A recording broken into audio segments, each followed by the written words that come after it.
ትሬዲንግ ላይ አሪፍ የሚመስለን ነገር ግን ዋጋ የሚያስከፍለን ነገር ልንገራችሁ። ብዙ ጊዜ የቢጊነር ትሬደር ስንሆን ትሬድ ቴክ ስናደርግ ሎስ ነው የምናስተናግደው ወይም ደግሞ ፕሮፊት ሜክ የማድረግ ፕሮባቢሊቲያችን በጣም ሎ ነው። ብዙ ጊዜ ፕሪፈር የምናደርገው ምንድነው ፕሮፌሽናል የሆኑ ትሬደሮች የሚለቋቸው ሲግናል ቻናሎች ላይ በመቀላቀል የሚለቁትን ሲግናል ፎሎ አድርገን ትሬድ ማድረጉን እንመርጣለን። ነገር ግን ይሄንን ነገር ብዙዎቹ ፕሮፌሽናል ትሬደሮች ብዙ ጊዜ ቆዩ በዚህ ማርኬት ላይ ወይም በዚህ ኢንዱስትሪ ላይ ሰጀስት ያደርጉ። ለምንድነው ሰጀስት የማያደርጉ ብላችሁ ጠይቃችሁ ታውቃላችሁ? ወይም በሲግናል ትሬድ አታደርጉ፣ ቶታሊ ፎሎ አታደርጓቸው፣ የራሳችሁን የሆነ ኤጅ ዲፋይን አድርጉ፣ በራሳችሁ ትሬድ ብታደርጉና ብትከስሩ ይሻላል ይሉና። ነገር ግን ለምንድነው እንደዛ የሚሉት? ምክንያቱም ትሬደሮች ወይም ፕሮፌሽናል ትሬደሮች እነሱ ትርፍ ሜክ እያደረጉ እነሱ ትርፍ ሜክ ያደረጉበትን ሲግናል ኢንትሪ፣ ስቶፕ ሎስ፣ ቴክ ፕሮፊት ሲለቁልን በእነዛ ተከትለን ፎሎ ብናደርግና እነሱ ሲያተርፉ እኛ ማትረፍ ከቻለ ለምንድነው ማንቀላቅለው ብለን ልናስብ እንችላለን። ይሄንን ጥያቄ እኔም በተደጋጋሚ ጠይቄያለሁ። ለምንድነው ምክንያቱ የሚለው ነገር ተሳስበኝ ነበር እና ምናልባት ብዙ ጊዜ በሲግናል ትሬድ እያደረጋችሁ ያላችሁ ልጆች ጥቅሙንም ጉዳቱን ትረዱታላችሁ ብዬ አስባለሁ። እኔም አሁን ፋይናል የደረስኩት ምንድነው ቶታሊ መተው ላይ ነው የደረስኩት። የነሱ ፎሎ አለማድረግ፣ በራሴ ትሬድ ማድረግ።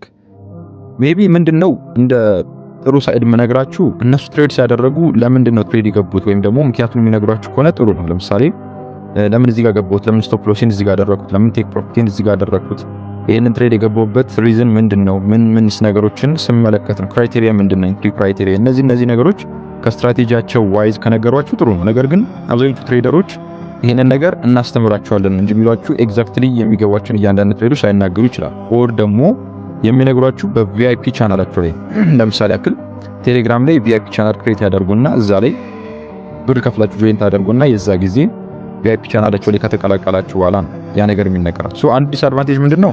ብር ከፍላችሁ ነው የምትገቡት። እንደዚህ አይነት ነገር ላይ ገብታችሁም ደግሞ አዋጭ ቢሆን ጥሩ ነው፣ ግን ከጥቅሙ ይልቅ ጉዳት ነው የሚመዘነው። ምክንያቱም ምንድነው ልንገራችሁ። አንደኛው ምክንያት ምንድነው? ሌሰን አትወስዱም እናንተ። ምክንያቱም ትሬድ ቴክ እያደረጋችሁ ያላችሁት የነሱን ሲግናል ተከትላችሁ ትሬድ ያደርጋችሁ። እናንተ ሎስ ሲሆን ለምንድነው ሎስ ሲሆን የሚለውን ነገር አትገመግሙትም፣ ጆርናል አታደርጉም፣ ሪዝኑን ቼክ አታደርጉም። ሴም ቲንግ ደግሞ ፕሮፊት ሜክ ስታደርጉ ይሄ ፕሮፊት የሰራው በምን ሪዝን ነው የሚለውን ነገር አትገመግሙ። ያ ምንድነው የሚጎዳችሁ? ኔክስት ታይም ላይ ኮንሲስተንትሊ ፕሮፊት ሜክ እንዳታደርጉና የተሻለ ራሳችሁን አፕዴት እንዳታደርጉ ያደርጋችኋል ማለት ነው። የራሳችሁን የሆነ ኤጅ መስራት አትችሉም። ኤጅ አንድ ሰው በትሬዲንግ ላይ ኤጅ ዲፋይን የሚያደርገው እነዚህ ነገሮች ላይ በደንብ ሲቆይባቸው ነው። ሎሱን ሲያይ ፕሮፊቱን ሜክ ሲያደርግ ሎስ የሚጨምርበትን ነገር እየቀነሰ ፕሮፊት ሜክ የሚያደርግበትን ነገር እያሰፋ ስሩ ታይም ሲሄድ ያንን የራሱን የሆነ ኤጅ ዲፋይን ያደርጋል ይባላል። ይሄን ነገር የማድረግ ፕሮባቢሊቲያችን ዝቅ ያለ ይሆናል ማለት ነው ብዙ ጊዜ በሲግናል ትሬድ ስናደርግ።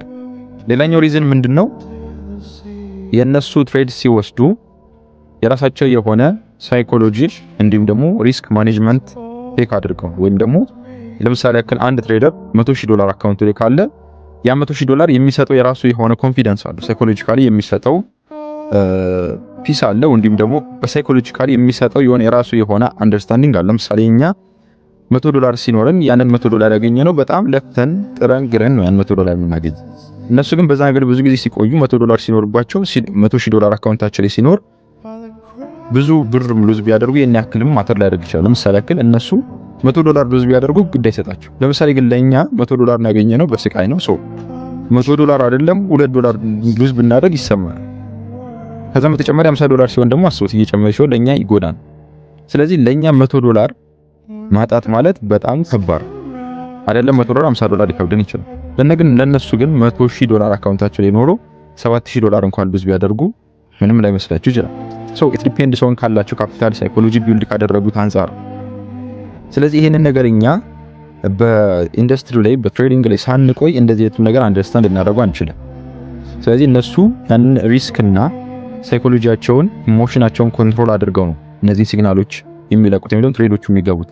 እኛ ስለዚህ እንደዚህ አይነቱን ነገር ቢውልድ ሳናደርግ እነሱን ትሬድ መውሰዱ ዋጋ ያስከፍለናል። ከጥቅሙ ይልቅ ፕሮፊት ሜክ ከማድረግ ይልቅ ሎስ ነው የምናስተናግደው። ኢቭን ብዙ ጊዜ በሲግናል ትሬድ ያደረጋችሁ ሰዎች አንደርስታንድ ታደርጉታላችሁ እያስባለሁ።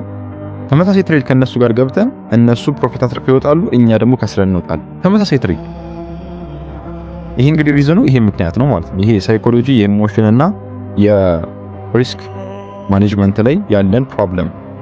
ለምሳሌ ያክል ተመሳሳይ ትሬድ ገብተን ስላችሁ ምን ለማለት ነው? ተመሳሳይ ሲግናል ለቀውልን ተመሳሳይ ትሬድ ገብተን ለምሳሌ ስቶፕ ሎሳችን ሊነካብን ሲል እኛ ፈርተን በፒር ምክንያት ሳይኮሎጂካል ፕሮብለም ይሄ ፒር እና ግሪዲ በዛ ምክንያት ከወጣን ያ ትሬድ ደግሞ ተመልሶ ድጋሚ ኤስኤላችን ሳይነካ ቲፒ ቢነካ ምን አይነት ፊሊንግ ነው የሚፈጠረው? ሳይኮሎጂካሊ የሆነ ያክል ፕሮብለም ይፈጠራል።